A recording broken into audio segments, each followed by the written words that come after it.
What's up, people? What's going on, man? It's your boy J.Zavala, Keto Mexican. I'm gonna turn you guys around. Look at these little squirrels over here. Check this out. Where's that little squirrel at? See that little monkey over there? There's a bunch of them all over this park, man. So I came out here to get my little exercise on, and I got a bunch of little criminals running around here. You know what I'm saying? But it's good, man, because they give me the energy for the day. I know I'm still alive when I'm watching them. So here's the deal. Yesterday I got a message from one of our members, Stephanie Marquez. So she's wondering what's the deal with exogenous ketones and what it does for the body, whether it helps you or not. Should she get them? Should she not get them? So Stephanie, here's the deal. Okay, I sent you a message yesterday, pretty much breaking it down why I'm like kind of a fan, but not a big fan of it, right? So here's the deal.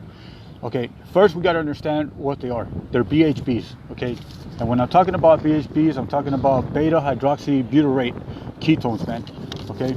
So the way that functions is the betas become ACACs. Well, the ACACs are acetoacetates, okay? Those are the ones you want to push out your energy. Those are the ones that create double energy, man. That's where it's all at. But they start as it, and then they become BHBs in a similar function. They rotate. You know what I'm saying?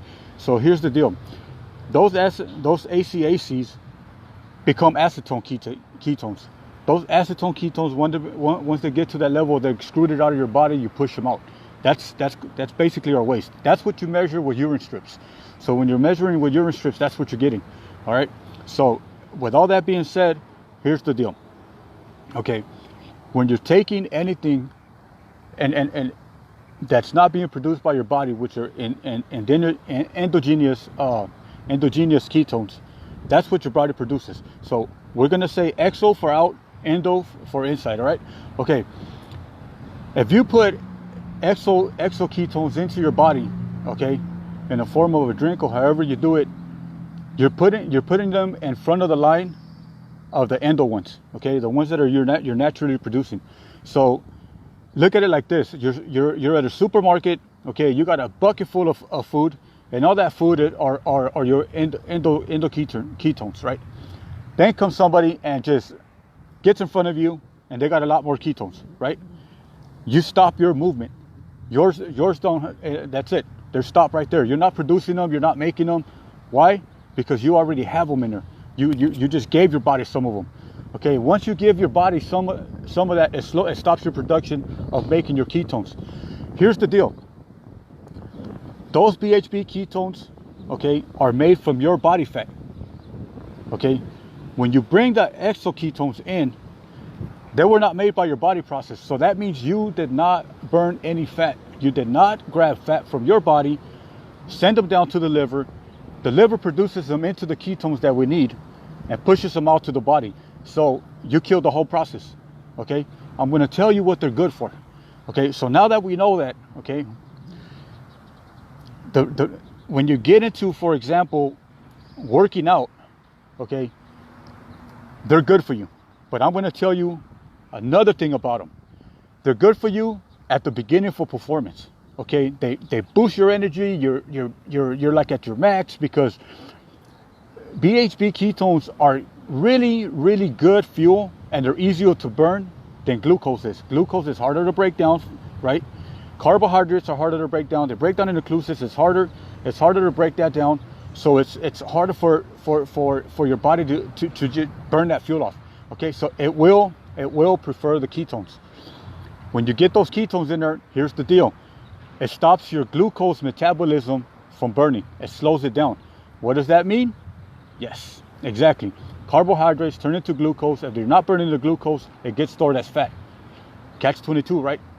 High energy, boom, you're at the highest level, you're peaking, you're going bananas. And guess what?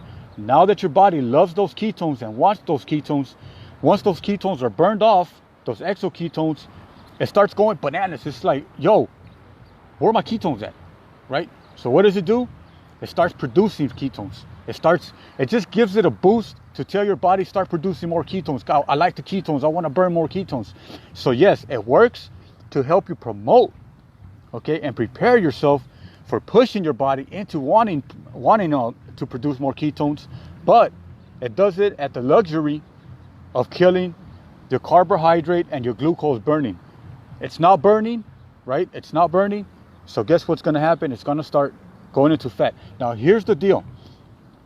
If you're doing CrossFit, if you're doing, for example, you're doing a lot of cardio, okay? So you do your cardio first, and then once those ketones are burned off, you go and you do some weightlifting, something heavy, okay? You do anaerobics. Anaerobics is, it's your weightlifting, heavy stuff, whatever.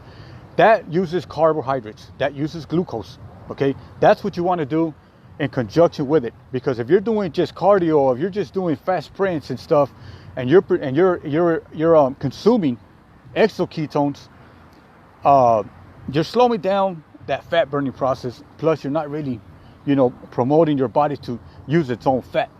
And that's what ketosis is all about. We want to get our body efficient in burning its own fat. Now, here's another thing that's really good, okay? Check this out, but it's also a catch-22. So, the keto flu, okay? Everybody's always talking about, oh my God, the keto flu, have you experienced? I got a headache, I got this, I got that. Well, here's two things about the keto flu that you need to know, okay? Number one, it's either happening because you're in the process of producing ketones, you're in the process of the whole change, your body's still adapted to carbohydrates. This happens in the beginning. We all know that. A lot of us have felt it, right? Number two, your body's already in ketosis and it's producing too many ketones. This also happens in the beginning. What happens at the beginning is that your body starts going bananas. It just starts, it's not efficient yet. It doesn't know how many ketones it needs. It doesn't know, it's not adapted. So it's just producing like a heavy, crazy machine. You know what I'm saying? It's like you turn on the sprinkler and it's just water and everything. Ketones are flying all over the place. Your body doesn't know what to do with them. It's too much energy. You got to go run like 10,000 miles just to store that off, man. You know what I'm saying? That's just what it's for. So if you're giving yourself too many ketones, you're getting the keto flu. You got to go burn that stuff out. You got to get it out of your body as soon as possible. But on the other hand, if you're in the transition and you're not getting enough ketones, that'll help you with the flu. You get some of that ketone inside, some of those exoketones inside of you, and it'll help you smooth out that process as you're going through the keto flu. Okay. Another thing is that ketosis is super good for the brain function. Why is it good for the brain function? Because it gets into your brain faster than glucose. The brain naturally likes glucose, but again, ketones are so small that they get through that brain barrier and let you peak as far as thinking and thought. It's at the maximum level, man. Geniuses think on ketosis. They're in ketosis, they think on ketones. Now, with that being said, as far as what you want to do, as far as, if you want to get into it, in the long run, it will help you lose weight a little bit faster. But just take into perception and take into consideration really what it's doing for you. Now, if you really don't care about your body, the way it's shaped, your body fit, and you just want to lose weight because you want to lose weight, you want to boost energy because you want to boost energy at that level. You know what I'm saying? You want to go perform and you want to, you're going to go play basketball or something. You're going to run a quick race or you're going to run a marathon. Go ahead. Take a boost of ketones, man. And then the backup ketones are going to jump in. You know what I'm saying? So that it's good for that. But if you're not really worried about tone, go ahead. You know what I'm saying? It's totally up to you. In the long run, it'll help you lose weight a little bit faster. But I'm toning up. That's my whole thing. You know what I'm saying? I want to get to a minimal level of minimal fat. I want to, nice and ripped, nice and cut up. I don't want to be this big old, you know what I'm saying, superhero looking like The Rock type of thing. I just want to be nice and fit. I want to be able to run as fast as I can at the top performance and at a peak performance. So that's the deal with the exogenous ketones and the deal with the endogenous ketones. It's totally up to you. If you have any more questions, you already know. Give me a hashtag live, get some hearts, get some likes out there.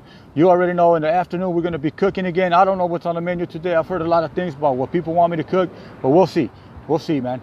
So, Stephanie Marquez, I hope this helps. Pass it on to anybody that needs the knowledge. You guys already know. And if I missed something, go ahead and drop it in the comments. Go ahead and share the video. You guys already know.